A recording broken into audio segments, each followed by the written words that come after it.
Assam direct recruitment 3rd grade R 4th grade অৰ্থাৎ ADR এৰ 3rd grade R 4th গ্ৰেডৰ exam কিন্তু এবাৰ তিনিটা ফেজত অনুষ্ঠিত হ'ব প্ৰিলিমস মেন্স আৰু ইন্টাৰভিউ তিনিটা মাধ্যমত কিন্তু ইন্টাৰভিউ অৰ্থাৎ এক্সাম ল'ব আৰু এই জি ক্যাটেগৰি অনুযায়ী যিসমূহ কথা মুখ্যমন্ত্ৰী হিমন্ত বিশ্ব শৰ্মা ঘোষণা কৰিছে মই এইটো ভিডিওত আপোনালোকক ইয়াতে স্ক্ৰিনত দি ৰাখি মুখ্যমন্ত্ৰীৰ কথাখিনি আৰু আপোনালোকে এই চেনেলটোৰ মাধ্যমত সকলো ধৰণৰ তথ্য আপোনালোকে জি এডিআৰ কি কিতাপ পঢ়িব লাগিব কেনেকৈ পঢ়িব হবিক আপোনালোকক জনাই দিম সেই চেনেলটো সাবস্ক্রাইব কৰি মোৰ লগত থাকিব সো এতিয়া মুখ্যমন্ত্ৰীৰ মন্তব্য শুনি লওক মই মন্তব্য ইয়াতে দি ৰাখিছো মন্তব্য শুনি লওক ADR Assam direct recruitment examination যাক আমি চমুকৈ এডিআৰ বুলি কওঁ এডিআৰ গ্ৰেড 3 পোষ্টসমূহৰ পৰীক্ষা 15, 22 আৰু 29 সেপ্টেম্বৰত অনুষ্ঠিত হ'ব এই পৰীক্ষা এবাৰ লোকসেৱা আয়োগে পতা পৰীক্ষাৰ আৰ্হিত হ'ব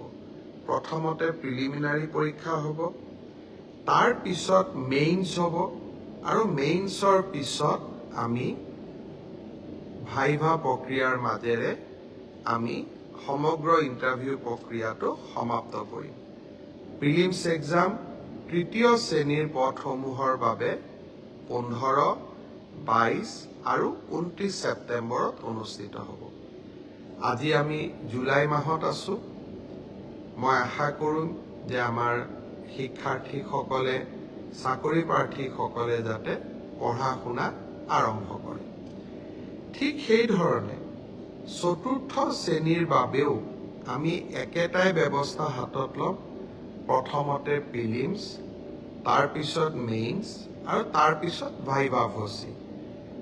গ্ৰেড 4 বা চতুৰ্থ শ্ৰেণীৰ পদৰো প্ৰিলিমছ 20 আৰু 27 অক্টোবৰত অনুষ্ঠিত হ'ব আমাৰ গ্ৰেড 3 প্ৰায় 7500 পোষ্ট আছে আৰু গ্ৰেড 4ত প্ৰায় 4500 বা